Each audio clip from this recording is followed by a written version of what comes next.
Hello, and welcome to Day by Day True Crime Stories, the podcast where we explore a different crime or justice milestone from this day in history. I'm your host, Kona Gallagher, and today is September 18th.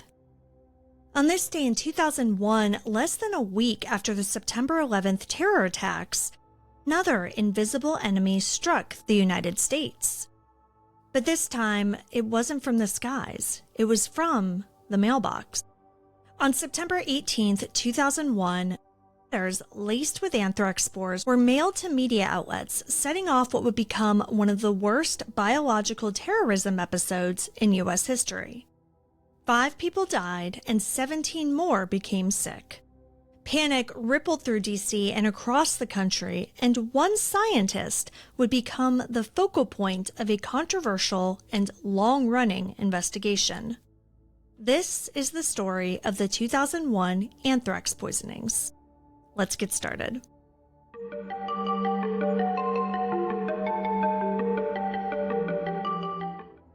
The first wave of anthrax letters was postmarked in Trenton, New Jersey on September 18, 2001, and aimed at major media organizations.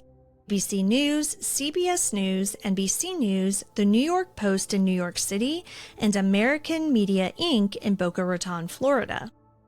These envelopes carried a coarse, crude anthrax powder. It was dangerous, but less refined than what would come next. Some recipients handled contaminated mail without becoming gravely ill. Others weren't as fortunate. In Florida, American media photo editor Robert Stevens developed inhalational anthrax, the rare, often fatal form. Initially misdiagnosed, he died on October 5, 2001, and became the first confirmed death in the attacks. October brought a second wave and an escalation. Letters postmarked October 9th were sent to Senate Majority Leader Tom Daschle and Senator Patrick Leahy in Washington, D.C. This time, the powder was finer, more easily dispersed, and far more dangerous. It didn't just threaten the people who opened the letters, it contaminated mail processing machines, post offices, and offices along the delivery chain. By the time the scope of the attack was clear, facilities and offices in Florida, New York, New Jersey, and the Washington, D.C. area had been affected. Postal workers, newsroom staffers, and congressional employees all faced exposure. The CDC, the FBI, local health departments, and hospitals scrambled in tandem, tracing where the mail had traveled, standing up antibiotic prophylaxis clinics for postal workers, and racing to decontaminate buildings, all while the public's fear surged. In total, 22 people became ill with anthrax, either cutaneous through the skin or inhalational through the lungs. 5 people died: Robert Stevens in Florida, 2 D.C. area postal workers, a hospital employee in New York, and 94-year-old Ottilie Lundgren in Connecticut. 17 others survived after aggressive treatment. Symptoms were terrifyingly nonspecific at first: fever, cough, and just general malaise. But then patients would deteriorate very quickly. Early detection and early antibiotics were everything. Hospitals that weren't used to seeing a single inhalational anthrax case suddenly had to develop playbooks on the fly.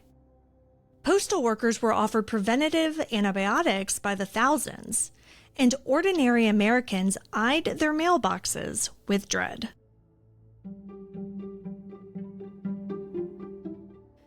Very quickly, the FBI and partner labs identified the anthrax as the Ames strain, a variant used in research settings. Forensic microbiology and later whole genome work suggested that the spores in all of the letters came from a single source.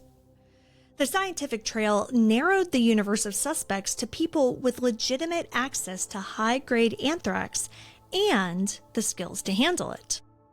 Early on, suspicion fell on several researchers, including Dr. Stephen Hatfill.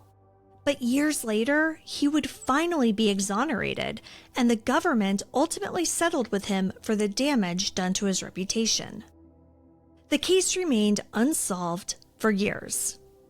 It wasn't until 2008 that attention shifted to Dr. Bruce Edwards Ivins, a senior scientist at the U.S. Army Medical Research Institute of Infectious Diseases. The FBI argued that a flask labeled RMR 1029, controlled by Ivins, was the parent source of the attack spores.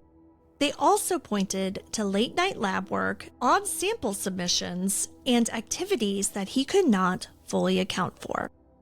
Even after the FBI closed the Anthrax case in 2010, debate didn't end. Some of the nation's top scientists, and even members of the team that helped characterize the spores, questioned whether the evidence conclusively tied Ivins to the mailings. There was no eyewitness, no recovered preparation equipment, and there was lingering uncertainty about who exactly had access to the precursor materials over the years.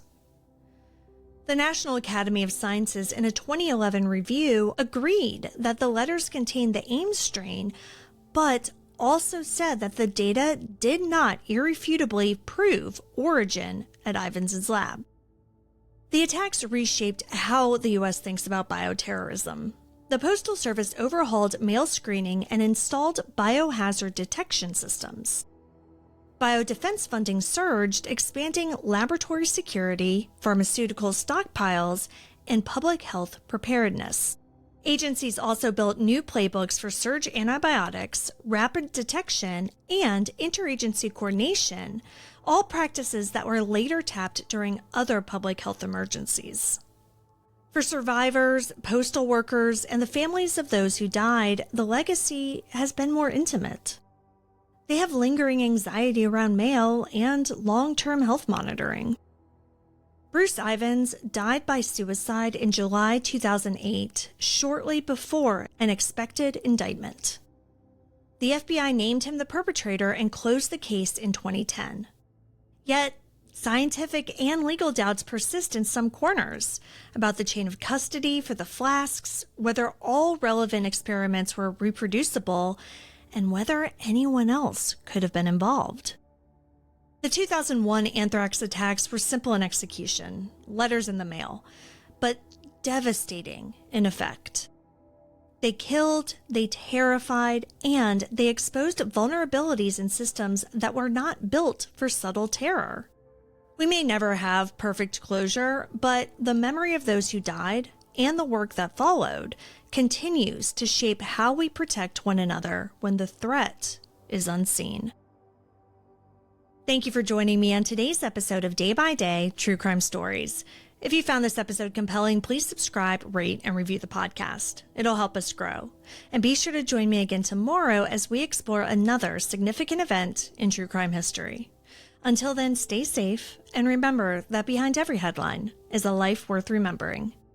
Day by Day True Crime Stories is a Little Monster production. Hey, you can do it!